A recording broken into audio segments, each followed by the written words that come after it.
Merhaba arkadaşlar, nasılsınız? Beni sorarsanız her zaman söylediğim gibi bomba gibiyim.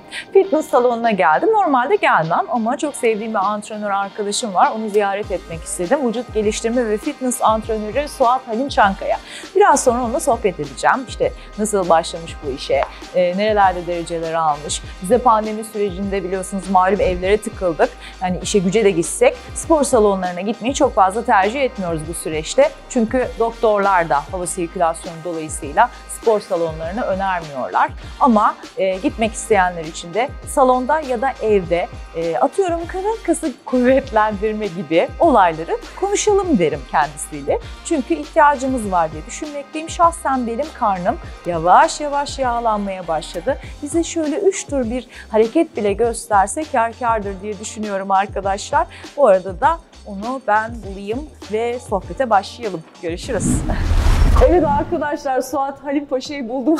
Paşa diye isim geliyor, yapacak bir şey yok. Evet. Sevgili antrenörümüz Suat Halim Çankaya efendim. Nasılsınız? Ne zamandır görmüyorduk.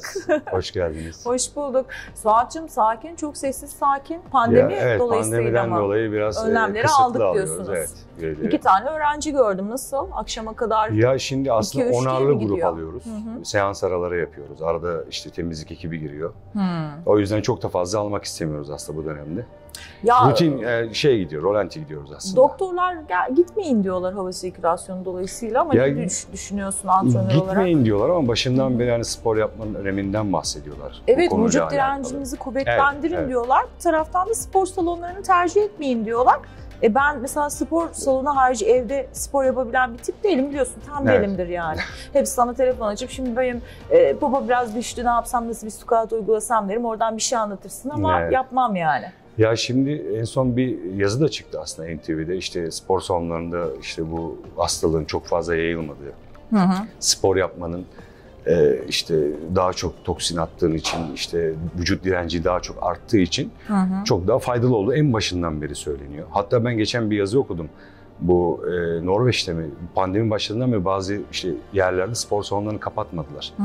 Spor yapan kişilerin bu hastalığa daha az yakalandığı ortaya çıktı. O da var. Evet, doğru. Dediğim gibi geçen işte NTV'de o yazı da çıktıktan sonra biz önlemleri alıp bu şekilde devam ediyoruz. Mecbur devam ediyoruz. Ay, bu arada çok ara verdik. Çok pardon. Suat'cığım, senden de özür dilerim. İzleyicime kendini anlatır mısın ya? Ben hep böyle direkt biliyorsun. Kafa benim ayrı çalışıyor. Evet. Ya şimdi ben Suat Halim Çankaya. 33 senedir yapıyorum bu sporu.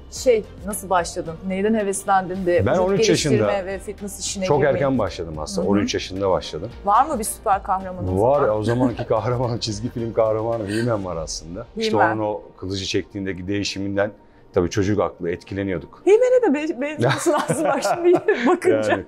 Yani, onun haricinde Arnold klasik, herkesin işte efsanesi, idolü. Onun filmleriyle başladık. Kendi salonumuz vardı zaten. Kaç yaşında başladın? Ben 13 yaşında başladım. 88 senesinde başladım. Salona girdim ve bir daha çıkmadım aslında. Evet, öyle söyleyeyim. Belli yani. Yani çok uzun yıllardı. 33. senem. Aşağı yukarı 11 yarış yaptım. Hepsinde de derecem var. Evet, bahsettim zaten. Milliliğim var. Bu pandemiden dolayı gidemediğimiz etkiledi değil mi? Etkiledi, çok etkiledi. Dünyada durdu. Zaten uçamıyorsunuz. Tabii sadece aslında bodybuilding anlamında değil, bütün branşlar dünyada durdu. Doğru. Hepsi ertelendi. Futbol maçlarına kadar zaten. Doğru. Bizi çok fazla etkiledi. Bizim sporumuz hani süreklilik isteyen bir spor olduğu için, yani düzenli idman, düzenli beslenme isteyen bir spor olduğu bizi çok fazla geriye attı. Sen ama disiplinli bir hocasın. Musabakaya gidiyormuş gibi devam etmişsin olaya yani. Devam ediyorum aslında. Yani Haziran'da açılmaz. Tekrar idmanlara yoğun bir şekilde başlayıp diyetimize, yani beslenmemize çabuk döndük. Yeni aslında toparlıyoruz aslında. Ne kadar süre diyet yapıyorsunuz? Musabakanız belli oldu, tarih belli oldu. Ne kadar sürüyor? Takvim belli olduktan sonra bizim aşağı yukarı en az 4-5 aylık bir diyet sürecimiz var. Formuna göre bunu daha da uzatabilirsin. Ben mesela 2017'den beri 5 yarış yaptım. Aşağı yukarı 3 senede sadece belki 4-5 ay diyet bozdum. 3 senem diyetle geçti neredeyse. Yani off sezonda bile bizim klasik çok fazla yediğimiz işte pirincimiz, tavuğumuz, sebzemiz, kullandığımız işte yağlar, iyi yağlar. İşte sebzesiydi, suyuydu, dengesiydi. Tavuk götürüyor musun mesela? Ya günde aşağı görüyorum, aslında 10 tane yumurta biz şöyle hesaplıyoruz. kilo çarpı hesaplıyoruz. İşte 1'e 1,5, 1'e 2, 1'e 3, 1'e 5'e kadar çıkabilirsin. Daha fazlası protein zehirlenmesi olur. Değil mi? İşte kas yapmak için alman gereken protein, yani vücut ağırlığının 2 katı aşağı yukarı alman gerekiyor. Onu işte erkeklerde, bayanlarda ayrı. Onlarda biraz daha az tutuyoruz gramajları, pirinç olsun, karbonhidratını, proteinini. Durumuna göre ayarlıyorsun. İşte süreç işte 5-6 aysa ilk 2-3 ay biraz daha kontrollü gidip son 3 ay aslında bizim için gaza bastığımız ay. Daha çok sert diyet yaptığımız ay, öyle söyleyeyim. Bu vücut ne kadar yılda oluyor? Ya şimdi aslında iyi bir vücut bence en az 2-3 sene. Yani 2-3 ayda kimse vücut yapamaz. Öyle söyleyeyim. Bunun için ciddi bir beslenmeye ihtiyacın var. Disiplinli olman lazım aslında. Bizim işin en büyük şey disiplin. Odaklanmak. Yani atıyorum yarış zamanı geldiği zaman o 5 ay sabahın 6'sına kalkıp kardiyonu yapıp beslenmeni yapıp ondan sonraki beslenme rutinini ayarlayıp günde işte 6-7 kez yiyorsun. 3'er 4'er saat arayla. İşte antrenman programıyla beraber bunu düzene sokuyorsun. Gece uykuna kadar. Yani 11-12'de en geç yatakta olman lazım. Niye sabah 6? Bana da diyorsun. Kalk sabah 6'da kahveni bile içmeden kardiyo yap diyorsun. Daha mı çok yağ yakılıyor? Şu var nasıl tabii oluyor? ki vücut yani günün ilk ışığındaki nasıl diyeyim kardiyo vücuttan kalori harcıyorsun. Bedeninden gidiyor. Ama gün içinde akşamüstü yaptığın bir kardiyo gün içinde aldığın kaloriyi yakıyorsun. O mantıklı. ilk kardiyo hani vücuttan götürdüğü için Peki kaç onu dakika tercih olmalı? ediyoruz. Ya aslında normalde işte 25 ile 35 dakika arası olabilir ama yani duruma göre bunu biz 45 dakikalara, 1 saatlere çıkartıyoruz. Yeri geliyor. Sizin ayrı ama. Forma göre işte günde çift kardiyo, sabah kardiyo, idman sonu kardiyo, gece bile kardiyo yapıyoruz biz. Öyle söyleyeyim. Çok. Yani gece 12'de 1'de bile bantta olduğumuz oluyor bizim. Yani ben şimdi şey açısından Yani normal sedanter insanların daha farklı tabii, daha kısa tutuyoruz aslında. Yani normal izleyicileri düşün, işte benim izleyicilerimde de pandemi geldi, şimdi evinde spor yapan ya da açık havada yürüyüş yapıp koşmayı seven bayanlar ne yapsın? 20-25 dakika 30 dakika yeter mi onlara? Ya tabii ki yeter vücut aslında. gelişimi olarak en az 25 hatta böyle bir 20-25 dakika hit kardiyo dediğimiz kardiyo, eğer evinde bir koşu bandı veya bisiklet varsa. Çünkü dışarıda zaten biliyorsunuz yasaklandı, işte sahilde bile insanlar yürüyemedi. Şu anda serbest. Onu yapabilir. Ama gene gelebilir o yasak. Ya inşallah gelmez aslında. Aynen. Yani. O zaman da artık bizim için korkunç bir şey olur yani. Çok kötü. Bir de evde çok kaza yaşayan da var. Koltuğu kullanan, bidon kullanan, işte ne bileyim sehpa kullanan. Sen ne diyorsun işte geçen bu hangi harekette şunu yapayım derken bir kayar, gitti. gider, evet. Ay 2 gün şu aynen, bilek gitti yani. Böyle yapan çok çok olmuştur. sakatlık oldu zaten geçen yani pandemide. internette de çok komik videolar düştü. Kapı yerinden çıkan, koltuğu kıran yani sehpayı kıran. Ben mesela tercih etmedim kendimi hiç pandemi sürecini. Aslında biraz da dinlenmiş oldum. Değil mi? Çok yordum çünkü. İşte yaş itibariyle de aslında biraz yoruluyoruz eski yani genç 20'li yaşlar 30 yaşlar gibi. Kaç yaşına kadar antrenör olarak devam edebilirsin? Vücut geliştirme müsabakalarına katılabilirsin. Benim şöyle söyleyeyim yani Allah bir sakatlık vermediği sürece herhalde 50'ye 60'a giderim diye devam ediyorum. Yani podyumda olur muyum bilmiyorum ama istiyorum tabii. Bu sene 2021'de şu anda takvim açıklanmadı ama bekliyoruz her an Mart yarışı bir Avrupa seçmesi veya en kötü Eylül olur diye umut ediyoruz. İnşallah. Olursa bir hazırlık sürecine gireceğiz. Zaten yavaştan böyle camiada herkes sanki yarış olacakmış gibi hazırlığa girdi. Çünkü herkes bir emek harcadı.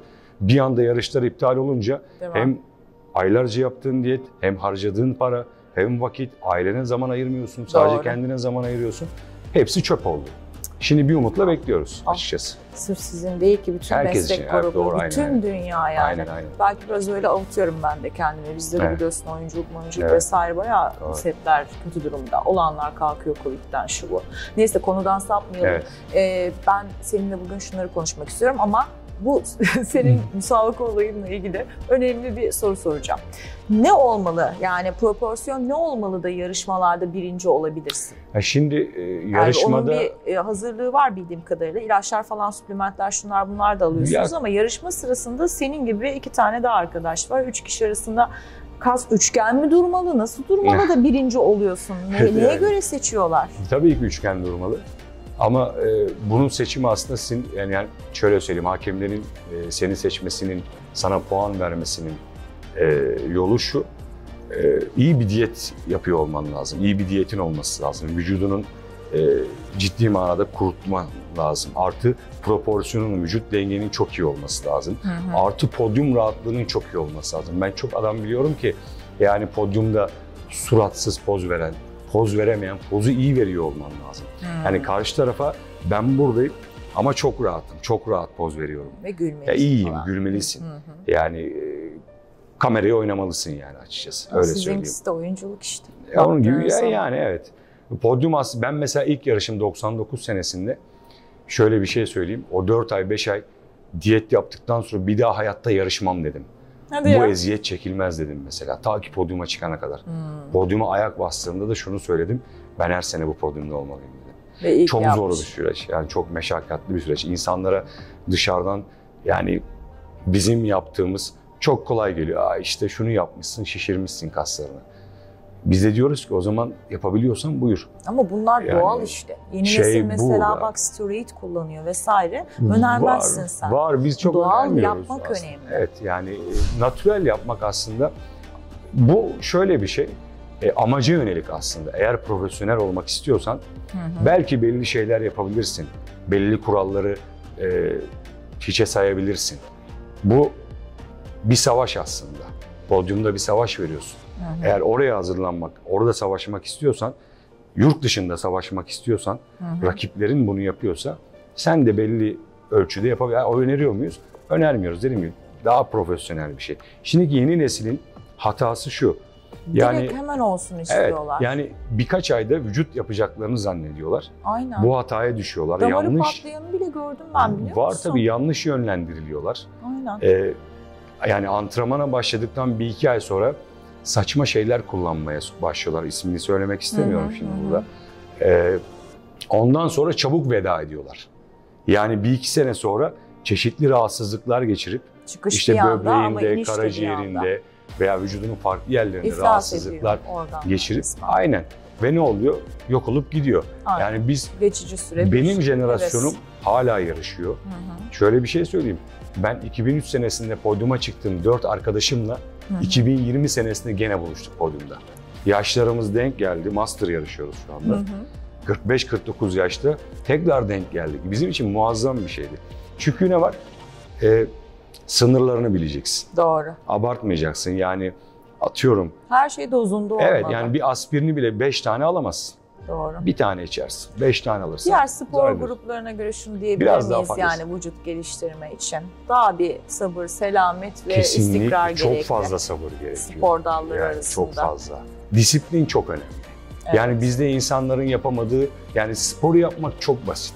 Ben herkese antrenman yaptırabilirim. Yani herkesi yani çok çabuk adapte edebilirim. Öyle öğrencilerim de var. İşte seninle beraber sporu çok sevdim. Bayan, erkek. Yani beslenme disiplini bizde çok önemli. Doğru. Bizim insanlarımız ona uyamıyor maalesef. Mesela evdeki hatunlarımıza ne önerirsin eğer yani geçen ben de senin önerilerini tutamadım açıkçası. Bir anda hamur yapıp poğaça yiyen bir tip oldum yani evde. Yapmadığım şeyleri Beslenme yaptım. açısından Beslenme olarak. Beslenme aynen. açısından biz aslında diyetisyen değiliz ama biz sağlıklı beslenmeyi öneriyoruz öğrencilerimize. Yani kişinin kilo durumuna göre işte ne bileyim İşin tekniğine göre yaşantısına bak, evde göre. ve hiçbir şekilde spor salonuna gelmiyor. Ama 2 squat yapıyor, 2 bacak hareketi yapıyor, 2 de karın hareketi yapıyor. Bunun yanında da nasıl beslensin? Ya günlük rutinlerini aslında çok değiştirmeden onları aslında biraz daha kısarak. Yani daha fazla biz protein, sebze ağırlıklı beslenmelerini, daha sağlıklı beslenmelerini, ara öğünler yapmalarını. Makarna falan önermiyorsun. Tabii ki öneriyoruz. Belli miktarlarda tabii ki atıyorum kepekli makarna yiyebilir, işte pirinç yiyebilir fark etmez. Ama düşük karbonhidratlar. İnsanlar zannediyor ki pirinç yersen acayip kilo alırsın. Biz günde 600-700 gram pirinçle 15-20 kilolar veriyoruz. Allah Allah. Ama tabii bunun yanında spor yapıyorsun. Tabii. Antrenmanın var. Ve zamanla bunu düşürüyoruz. 600 gramla başlıyorsam yani yarışın yaklaştığı güne kadar 600 gram gitmiyorum tabii. İşte bunu 500, 400, 300, 200, 150 grama kadar düşürüyorum. Yani karbonhidrat. Ya bizim şöyle söyleyeyim ben işte bizim tesiste Tayland'da Endonezyalı masör arkadaşlar var. Deli gibi pirinç yiyorlar. İnanılmaz karbonhidrat yiyorlar. Ama ufacıklar. Kilo almıyorlar. Niye almıyorlar? Yani aslında bir enerji. Yani depoyu doldurmazsan araba gitmez. Doğru. Vücut da öyle. Depoyu yani karbonhidratı almazsan yani nereden bir enerji alacaksın? Karbonhidrattan. Bunu da nasıl tercih ediyorsun? İyi karbonhidrat tercih ediyorsun. Sonuçta baklava da karbonhidrat. Doğru. Hamur da karbonhidrat, şeker de karbonhidrat ama kötü karbonhidrat. Peki 45 dakika evde kendi kendime yaptığım spor öncesi proteinde bir yumurta yesem yeterli olur mu bana? Ya bir yumurta şimdi 6 gram protein içeriyor ve de yumurtanın en büyük özelliği yumurtadaki bütün proteini alıyorsun. Şimdi 100 gram tavuk yediğin zaman 20 sizler gram çok fazla yiyorsunuz protein da alıyorsun. bayan olarak mesela benim ayarımda bir bayan evde 45 dakika spor yapacak, salonda gitmiyor. Yani bir yumurta, 2 yumurta olabilir. Olabilir. Yanında işte bir salata yeşillik yapabilirsin. vesaire. Belli yağsız peynirleri kullanabilirsin. Ceviz falan filan. Aynen. Yulaf Ama bunları da ezmesi. çiğ kullanıyoruz biz mesela. İşte bademdir, fındıktır, kajudur. İşte ne Bunlar bileyim cevizi enerji çiğ veriyor. kullanmak önemli. Kavrulmuşu, tuzlusu sürekli daha fazla kilo. Belli miktarlarda kullanıyoruz. Yani gün içinde ara öğünler dediğimiz öğünlerimizi aslında onlardan protein ve omega alıyoruz aslında. Doğru. Çok değerli yağ alıyoruz. Doğru. Onu söyleyeyim. Peki Suat, bir şey söyleyeceğim sana. Ben hafiften göbek bölgesinden yağlanmaya başladım. Eminim bizim bayanlar da aynı şekildedir, beni izleyenler. 3 tür bir hareket göstersene. Bu süreci en azından Kasım, Aralık, Ocak, Şubat evde kendimiz de yapalım. Normal Tamam, diğer gösterelim. spor hareketlerimiz Tamam, haricinde. gösterelim. Bu arada ağzına sağlık. Çok güzel anlattın. Teşekkür Vakit ederim. ayırdığın için de teşekkür ederim. Teşekkür Hadi arkadaşlar, bir 3 tür hareket öğrenelim. İlla ki lazım olacak bize. Şimdi Nilgüncüm sana 3 tane hareket göstereceğim. Tamam. Benim yarışma zamanı yaptığım karın hareketleri. Bunları 3 set yapacağız. 10'ar tekrar. Ev için bunlar yeterli. Yani sedanter insanlar için. 3 setten dediğim gibi 10 tekrar yapsalar. Artı buna kardiyoyu ve beslenmelerini düzenledikleri zaman çok etkili olacaktır. Tabii bunu sistemli ve düzenli bir şekilde yapmak lazım. Önce çakıyla başlayalım istersen. Tamam. Sonra bir crunch yaparız. Tamam. Bacaklar yere değmeyecek şekilde. Kaldırdık. Tekrar. Tabii bunu nefes de önemli. Nefesi tutmayacaksın. Nefes alıp veriyoruz. Alıp veriyoruz. Alıp veriyoruz. Bu. Alt 10 karnı tane. bayağı hissediyorsun. Kesinlikle. 10 tane yaptıktan sonra Evet. bir 30 saniye kadar dinlenip tekrar yapabiliriz. Ve 10. Evet. Birinci hareketimiz bu. Direkt altı hissediyorsun. Evet, alt karın için. Yapıyoruz. İkinci hareket. İkinci hareketimiz dizlerimiz kırık. Tamam. Elimiz ensede. Yalnız bunda şöyle bir şey var.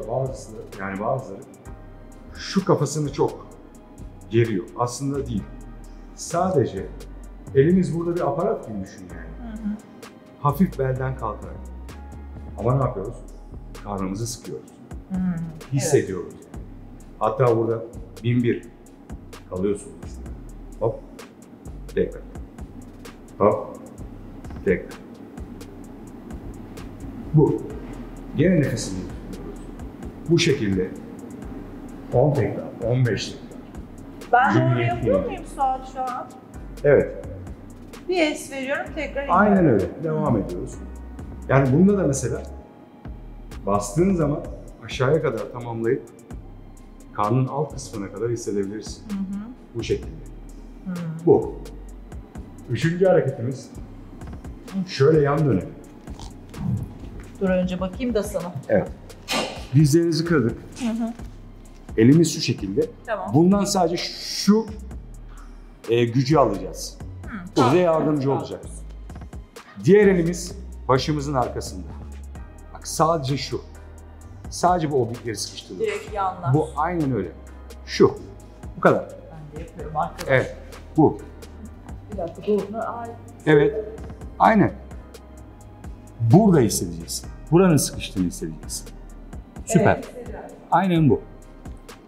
Direkt zaten Bu şekilde. kilo almaya başlayınca Suat, ne derler, yan balkon mu derler? Ben de öyle oluyor şu an. Sen Evet. alt karın ve direkt şu yanlar, şu üç harekette bence, hatta plank da durabilirler değil mi bu üç? Plank form, aynen. üç Plank'ı da formda? ekleyebiliriz. Bunu. Terledin bu arada bayağı. Evet. Ben birkaç hareket yaptıktan sonra Arkadaşlar ben size plankı da göstereyim, Evet. bilenleriniz bilir zaten. Aynen. Bir dakika bu 3 setup'ın üstüne bunu durursanız eğer süper olur. Yani zor duruyor muyum? Ne zamandır ben de doğru. spor Yani yapmıyorum. bunda kalça ne çok yukarıda ne çok aşağıda.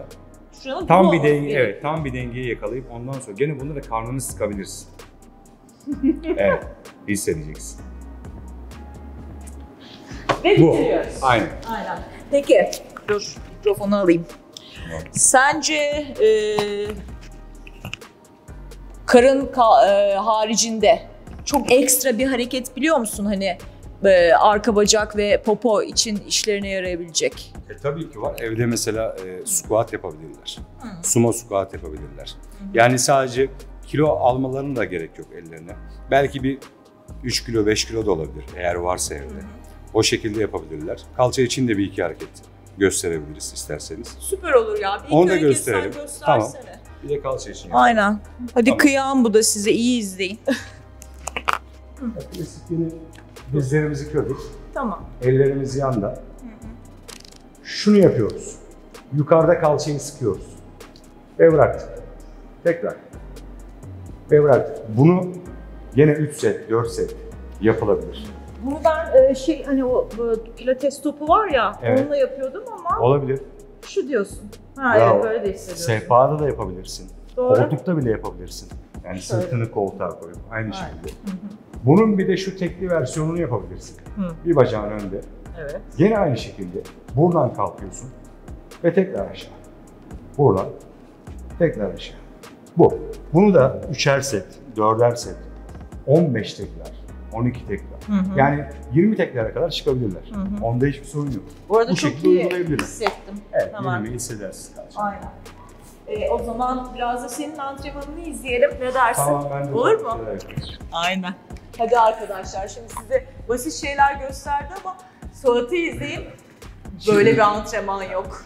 Bu arada kendinize çok iyi bakın. Şimdiden kapatıyorum bu videoyu. Çünkü ben de çalışacağım. Sizi seviyorum.